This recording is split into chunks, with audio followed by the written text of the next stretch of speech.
So inilabas na nga ang official manga ng chapter 403 ng MHA. At sobrang late na nga ng chapter review natin na to mga idol. All throughout sa wakas, nakita na din natin yung official colored artwork na itong si Armored All Might, which is black and gold. Nataliwas naman sa mga naglabasang fan-made colored mangas online. Sa chapter din na to ay magbabalik ang isa sa mga karakter na inakala nating patay na. Bali ang title ng chapter na to ay The End of an Era. So kung ready ka na tara, let's go, simulan na natin. What are you born for? And what are you going to do? Bale etong mga tagang to ang unang nabanggit sa pagbubukas ng unang panel habang makikitang sobrang saya ng batang si Toshinori. First time nga din natin makikita etong nanay ni All Might, and obviously ganito naman talaga sa manga at anime. Kung saan nasa bingit ng kamatayan ng isang karakter doon lang magkakaroon ng matinding flashback sa kanilang origin. Well, wala nang bago dyan mga idol. Anyway, nabanggit nga dito ni All Might na kapag naaalala niya nga daw yung mga nakaraan niya, wala namang espesyal sa mga yon, maliban na lang sa pamumuhay nila ng payapa, hindi nga daw niya mako-consider as proper origin yung backstory niya. Habang nakatayo nga dito si Toshinori sa gitna ng daan, nasabi niya na ang isang bagay nga daw na palagi niyang ginagawa ay ang balikan yung mga bagay na tinahak niya sa kanyang nakaraan. Sapagkat ang bawat hakbang sobrang napaka-importante nga daw. At pagkatapos, dito ay biglang binasag ng evil villain na si All For One yung flashback na to. Makikita nga din natin na may biglang tumusok tagos sa braso ni All Might na mula naman sa balikat ni All For One. Sa pagkasira ng gauntlet, nasabi nga dito ni All For One na finally, nagamit na nga daw lahat ni All Might yung mga tricks niya. At pagkatapos, ginamit niya nga itong quirk ni Stain na Blood Girdle. Sinabi nga rin dito ni All For One na ang mga sugatang mga heroes nga daw ang siyang mga nakakatakot at sobrang alam niya nga daw yon. Kaya naman sa pamamagitan ng pagdila niya sa dugo ni All Might, hindi na nga daw nito magagawang maigalaw ang katawan neto. Sa naging reaksyon ng mukha ni All Might, talaga namang sobra-sobra yung nararamdamang tuwa dito ni All For One, na to the point nga na yung pagngisi niya napunit na nga yung bibig niya. Bali sa panel na to tuluyan na ngang nawala yung ngiti sa mukha ng ating bida, at makikita nga rin natin dito ang sobra-sobrang pag-aalala ni Chokauchi sa mga nakikita niya. Tinawag naman nila Brava si Gentle Criminal para nga tumulong na palutangin ulit etong UA building. Meanwhile, bigla namang may kung anong electric energy na tumama sa fortress ng UA at tumagos pa nga ito sa kabilang side. Nakumpirma nga na galing kay All For One yung pag-atake na to. Sinabi niya nga dito na inabsorb nga daw na itong UA fortress yung enerhiyang pinakawalan niya. Kaya naman hindi niya nga dito nagawang tamaan si Gentle Criminal. Matapos nga nun makikita dito etong tatlong X-66 jet fighter na nakasurvive during Stars and Stripes arc at naghahanda na nga ang mga ito upang magpakawala ng kanilang mga lasers. Sa kabilang banda naman nag-hesitate ang isa sa mga fighter pilots na baka matamaan nga rin daw nila etong si All Might sa gagawin nilang yon.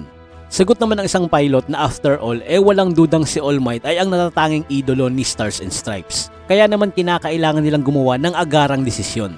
Agad namang naalala ni All For One yung mga jet fighter na to na nakasama ni Stars and Stripes nung nakipaglaban niya ito kay Shigaraki. Sa kabilang banda makikita dito si Commander Akbar na nag-aabang sa magiging resulta ng pagtulong netong mga jet fighter. Subalit, sa isang iglap lang walang kahirap-hirap na nawasak ni All For One nang sabay-sabay yung tatlong jets na to. Kung matatandaan nga natin during chapter 333, sinakripisyo ni Stars and Stripes yung sarili niya para nga mailigtas etong tatlong fighter pilots. At sa pangyayari nga na to masasabi nating nabaliwala yung naging sakripisyo ni Stars and Stripes. Samantala, habang nakikipaglaban nga dito si Deku kay Shigaraki, hindi nga nito maiwasan na mag-alala sa mga nangyayari, lalo na nga dito sa sitwasyon ni All Might. Wala nga rin siya ditong magawa dahil nga kinakailangan niyang harapin ang villain na to, at masasabi nating labis-labis yung sakit na nararamdaman niya. Maliban sa wala siyang magawa, harap-harapan niya pang nakikita yung magiging katapusan ni All Might. Maging ibang mga tao nakakapanood sa iba't ibang panig ng mundo talaga namang nag-aalala sa mga nangyayari. Makikita rin dito yung bata na to during chapter 400 at patuloy pa rin itong nagdadasal para kay All Might. Sa patuloy na pag-broadcast live sa nangyayaring labanan, kinakikitaan ng mga viewers na maaaring eto na nga yung magiging katapusan ni All Might. Ang makitang nasa ganitong sitwasyon ang kinilala nilang symbol of peace hindi nga pamilyar para sa kanila. Habang napapanood live sa TV, nasabi ng isang matanda na iniligtas nga daw siya ni All Might matagal na panahon na ang nakalilipas. At hindi nga rin makapaniwala ang iba pang mga nakakapanood na nalalapit na ang katapusan ng ating bida. Bakas din sa ekspresyon ng mukha ni Militia Shield ang pag-aalala, at masasabi nating napakalaki ng naitulong ng ginawa niyang battle armor na ginamit ni All Might para tapatan ang kapangyarihan netong si All For One. Sa mga pangyayari na to, dito na nga magmamarka ang magiging katapusan ng era ng kinilalang simbolo ng kapayapaan. Ngunit ang hindi alam ng karamihan may panibagong era din ang magsisimula. mapapansin ang hindi maipaliwanag na emosyon na dumadaloy sa mga mata ni Deku habang pinagmamasdan ang nalalapit na katapusan ng nag-iisang taong palaging nariyan para sa kanya. Ang taong naglagay sa kanya sa posisyon na kung nasaan man siya ngayon ay nalalapit na sa hangganan ng kanyang buhay. Ang masakit pa nga para kay Deku ay wala siyang magawa para tulungan yung tao na to.